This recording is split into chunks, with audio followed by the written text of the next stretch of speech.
Did you know that metabolic syndrome is a major risk factor for heart failure? In fact, people with metabolic syndrome are twice as likely to develop heart failure as those without. But what exactly is metabolic syndrome, and how does it lead to heart failure?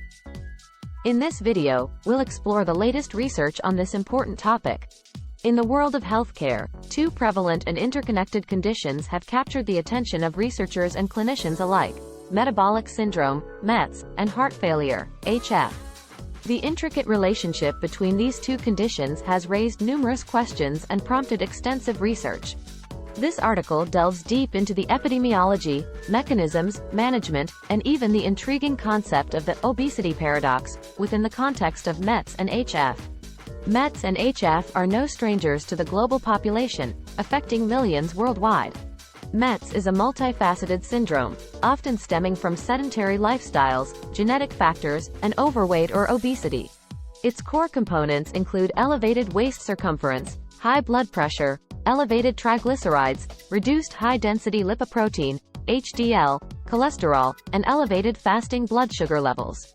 These components, in various combinations, not only contribute to the development of METS but also frequently coexist in HF patients.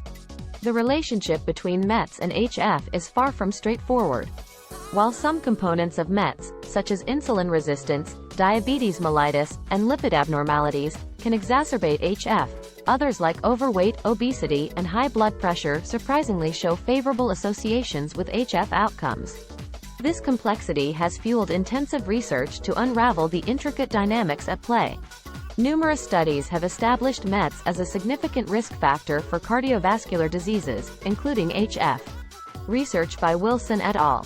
Revealed that METS significantly increase the risk of cardiovascular disease and type 2 diabetes in both men and women, underscoring its importance in the context of heart health. Moreover, METS has been identified as an independent predictor of diastolic and systolic HF. Tang et al.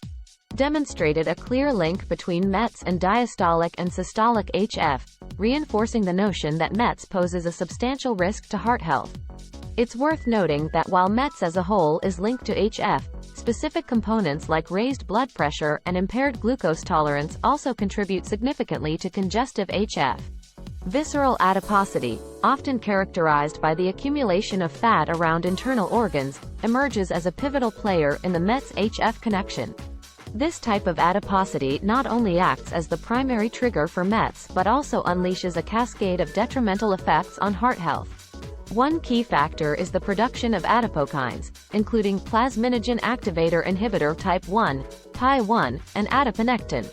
PI1, abundant in visceral adipose tissue, is a known risk factor for thrombotic diseases, including myocardial infarction, which can ultimately lead to HF. Adiponectin, on the other hand, is negatively correlated with body mass index, BMI, and plays a crucial role in insulin sensitivity. Its levels are significantly lower in cases of visceral adiposity, leading to insulin resistance, impaired glucose uptake, and increased blood pressure. Visceral adiposity also triggers the renin-angiotensin-aldosterone system, ROS, and the sympathetic nervous system, SNS, resulting in increased sodium reabsorption and hypertension. These mechanisms further underscore the impact of visceral adiposity on HF development. Chronic inflammation represents another critical player in the METS-HF connection. Studies have shown elevated levels of pro-inflammatory cytokines like IL-6 and TNF-alpha in METS patients, mirroring similar elevations observed in HF patients. These cytokines are associated with worsened functional class and left ventricular dysfunction, indicating their detrimental effect on heart health. TNF-alpha, in particular, has been linked to cardiomyocyte hypertrophy, apoptosis, and impaired cardiac function. Illinois 6 contributes to myocardial hypertrophy and stiffness, further accelerating the progression of HF.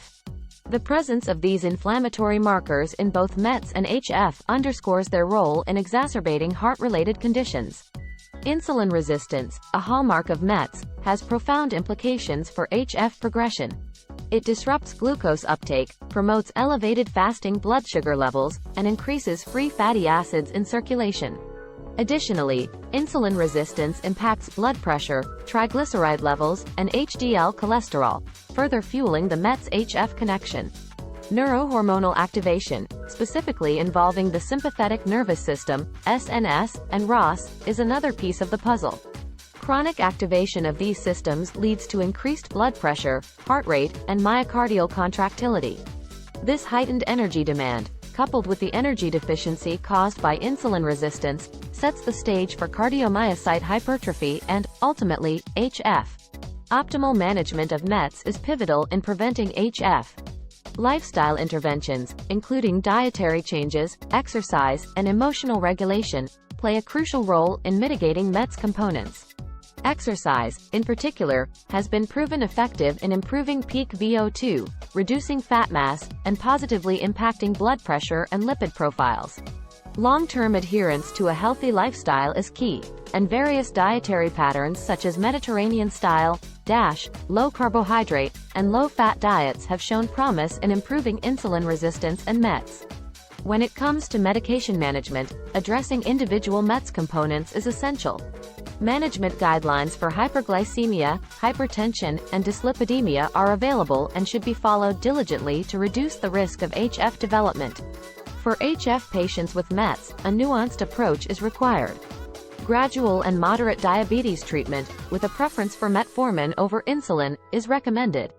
Hypertension should be managed with ACE inhibitors, ARBs, or ARNIS, with careful consideration of individual patient needs.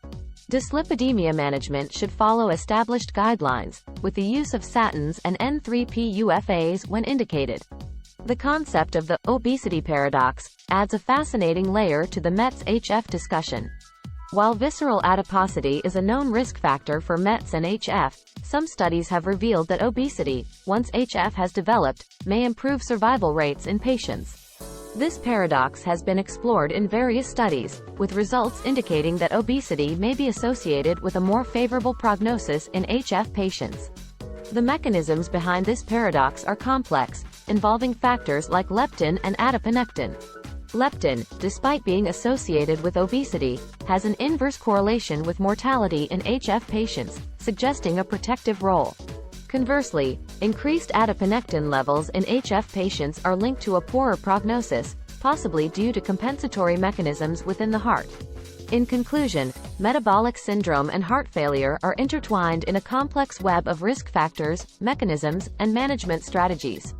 Visceral adiposity, chronic inflammation, insulin resistance, and neurohormonal activation all contribute to the progression of both conditions. Preventing and managing METs is crucial in reducing the risk of HF, while nuanced treatment approaches are required for HF patients with METs. The obesity paradox adds an intriguing layer to this narrative, highlighting the need for further research to understand these intricate relationships.